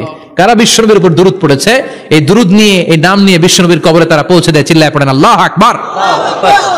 এরপরে বিশ্বনবী বলতেন জুমার দিনে সূরাতুল কাহাফ পড়বা, কাহাফ পড়া সুন্নাহ। সূরাতুল কাহাফ পড়তে রাজি আছেন? রাজি আছেন তো? 18 নম্বর সূরা, কোরআনের একেবারে মাঝখানের সূরা। আলহামদুলিল্লাহিল্লাযী আনজালা আলা আবদিহিল কিতাবা ওয়া লাম ইয়াজআল লাহু ইওয়াজা, এই আয়াত দিয়ে শুরু হয়েছে, শেষ করা হয়েছে ফামান কানা ইয়ারজু লিকা রাব্বিহি ফালইয়ামাল আমালান সালিহা ওয়া লা ইউশরিক বিইবাদাতি রাব্বিহি। আর মাঝখানে আছে ওয়ালিয়াতালাত্তাফ। হাফেজ সাহেবরা উত্তর দাও, মাঝখানে আছে কি? কথা কোন? ওয়ালিয়াতালাত্তাফ একটা শব্দ আছে সূরা কাহাফের মাঝখানে। কোরআনের সব জায়গায় এক ফন্টে আয়াতগুলো লেখা, কিন্তু ওয়ালিয়াতালাত্তাফ মোটা করে লেখা আছে না? ডবল ফন্টে লেখা, মোটা, কারণ এটা কোরআনের একেবারে মাঝখানে অবস্থিত এই শব্দটা ওয়ালিয়াতালাত্তাফ। এর আগে যত শব্দ এর পরে তত শব্দ, এর আগে যত কোরআনের অক্ষর এর পরে তত অক্ষর। সুবহানাল্লাহ বাড়িতে গিয়া সুবহানাল্লাহ। বিশ্বনবী বললেন সূরাতুল কাহাফ যে তেলাওয়াত করবে ইয়াকুনু লাহু নূর, এই সূরাতুল কাহাফ কিয়ামতের দিন তার সামনে বিশাল একটা আলো হয়ে আসবে। এই আলো দিয়ে পুলসিরাত পার হয়ে ওই বান্দা জান্নাতের ভেতরে ঢুকে যাবে। আবার বিশ্বনবী বলেন যারা সূরাতুল কাহাফের প্রথম 10 আয়াত তেলাওয়াত করবে জুমার দিন, শেষের 10 আয়াত যারা জুমার দিন তেলাওয়াত করবে, দাজ্জালের ফিতনা থেকে তাদেরকে মুক্ত রাখবে কে? সুবহানাল্লাহ পড়বেন না? সূরাতুল কাহাফ দিয়ে সকাল শুরু করতে রাজি আছেন? সবাই রাজি? এরপর আত-তাবকির ইলাল মসজিদ, মসজিদে আগে আগে যাওয়া সুন্নাত। আগে যিনি যাবে উনি কি পাবে? তারপরে গরু, তারপরে বকরি, তারপরে মুরগি, মুরগির পরে ডিম না আন্ডা? আন্ডা। আল মাশিউ আলাল ইকদাম, বিশ্বনবী বললেন হেঁটে হেঁটে জুমার নামাজে যাওয়া সুন্নাহ। রিকশা, হুন্ডা, সাইকেল, সিএনজি দিয়ে গেলেও হবে, কিন্তু হেঁটে হেঁটে গেলে সওয়াব বেশি না কম? প্রতি কদমে কদমে আমলনামায় সওয়াব দিয়ে দিবে কে? এরপরে বিশ্বনবী বললেন আদামু তাখাত্তি রিকাবান নাস, মানুষের ঘাড় ডিঙ্গিয়ে সামনে না যাওয়া সুন্নাহ। অনেকে জুমার দিন আসে সবার শেষে বসতে চায় সামনে, এরকম ডাকাইত আছে না নাই? বিশ্বনবী জুমার খুতবা দিচ্ছেন, হঠাৎ এক সাহাবী সব সাহাবীর ঘাড় ডিঙ্গিয়ে ডিঙ্গিয়ে সামনে আসতেছে বুলেটের মতো। বিশ্বনবী বললেন থামো, এজলিস, বসো মিয়া, ফাকাদ আযাইতা ওয়া আনাইতা, আসছো দেরি করে আবার মুসল্লিদেরকে কষ্ট দিচ্ছ। যেখানে জায়গা পাবেন ওইখানে বসবেন, মানুষের ঘাড় ডিঙ্গিয়ে সামনের কাতারে যাওয়া এটা ঠিক না। এজন্য জুমার দিন আগে আগে আসার চেষ্টা করবেন। রাজি আছেন তো? এরপরে বিশ্বনবী বললেন দুখুলুল মসজিদে রাকাতাইন, জুমার নামাজের দিন মসজিদে ঢোকার পরে 2 রাকাত পড়া সুন্নাত। কয় রাকাত? 2 রাজি আছেন? কবলাল জুমা বাদাল জুমা, অনেকে প্রশ্ন করে বাদাল জুমা 4 রাকাত, মসজিদে পড়লে 4, ঘরে পড়লে 2, কিন্তু কবলাল জুমা সুনির্ধারিত নয়, অনির্ধারিত। মা কদ খুদ্দিরা লাগ, যত আপনার তৌফিকে কুলায় 2 রাকাত করে করে 2, 4, 6 ইমাম সাহেব খুতবা দেওয়ার আগ পর্যন্ত। আপনি যদি আধা ঘন্টা আগে যান আপনি 10 রাকাত পড়তে পারবেন। চিল্লায় বলেন ঠিক কি না? এরপরে বিশ্বনবী বলেন ইনসাত, চুপ থেকে খুতবা শুনবা। জুমার খুতবার সময় কথা বলা যাবে নাকি? কথা কোন? বিশ্বনবী বললেন তোমার সামনে কেউ কথা বলতেছে, তুমি যদি বলো চুপ করো, এটাও তুমি খারাপ কাজ করছো। চুপ করো তোমার কইতে কইছে কি? চুপ করো বলে তুমি আরেকটা ভেজাল লাগাইছো। চিল্লায় বলেন ঠিক কিনা? তাহলে জুমার নামাজে কথা বলা যাবে না, কেউ কথা বললে চুপ করো এই কথাটাও বলতে বিশ্বনবী নিষেধ করেছেন। চিল্লায় বলেন ঠিক কিনা? এরপরে মজার একটা কথা বিশ্বনবী বলেছেন, জুমার নামাজ পড়তে যেয়ে যদি কারো ঘুম আসে জায়গা চেঞ্জ করে বসো। জুমার নামাজ পড়তে যাইয়া ঘুমান না, এরকম কে কে আছেন আল্লাহর ওলি? হাত তোলেন। হাত তুলতে পারবেন? আমিও তুলতে পারবো না, আমি কত ঘুমাইছি। জুমার খুতবা শুনতে গেলে ঘুমাস, কারণ রহমত নাজিল করে কে? পুরো মসজিদের ডানে বায়ে রহমতে ঠাসা, খালি ঘুম আর ঘুম। আছে না নাই? ঘুম আসলে কি করবেন? উঠে যাবেন, উঠে জায়গা চেঞ্জ করবেন, পানির ঝাপটা দিবেন, ঘুম দূর করে দিবে কে? এরপরে বিশ্বনবী বললেন জুমার দিন দোয়া করলে কবুল হয়। এমন একটা সময় আছে জুমার দিনে, ওই সময়ে যদি বান্দা আল্লাহর কাছে কিছু চায় সেটা না দিয়ে খালি হাতে আল্লাহ বান্দারে ফিরাইয়া দেয় না। সেটা কখন?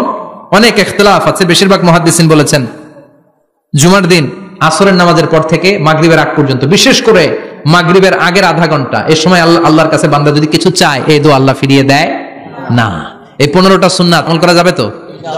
সবাই রাজি? জুমার খুতবা মনোযোগ দিয়ে শুনবো তো? আগে আগে আসবো তো? দোকানপাট বন্ধ করে জুমার নামাজের ভাবমূর্তি রক্ষা করবো তো? খতিব সাহেব যারা আছেন জুমার আলোচনাটাকে আরো কনস্ট্রাকটিভ ওয়েতে নেন। সব বন্ধ হবে, জুমা বন্ধ হবে। তাফসির মাহফিলে 144 ধারা আছে না নাই? জুমার মাহফিলে আছে। জুমার দিন 144 জারি করছে ওই মসজিদের জুমায়, কোনদিন শুনছেন? এই জন্য জুমাটাকে আমাদেরকে কাজে লাগাতে হবে। আল্লাহ তুমি তৌফিক দাও। আর জোরে পড়েন আমিন। সুবহানাকাল্লাহুম্মা বিহামদিকা।